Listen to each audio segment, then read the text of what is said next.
असं कर ओवाळ म्हणजे असं सुपारी लाव असं कर म्हणतो गोल गोल कर. तुमच्या ॲनिव्हर्सरीच्या वेळेस पण त्याच्या लक्षात आहे ना सगळ्यांची बर्थडे सगळ्यांची केक हाच कापतोय. किती बर्थडे होते त्याची हा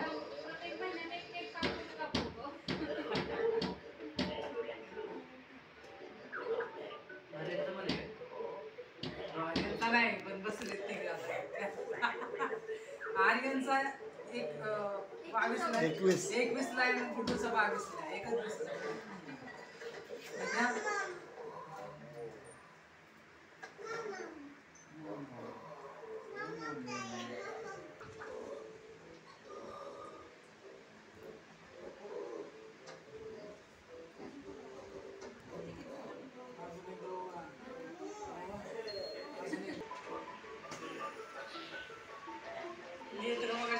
केक कधी कापायचं तुला वाटलं ह्याला मुद्दाम फसवलं बड्डे झाला केक बी कापला म्हणजे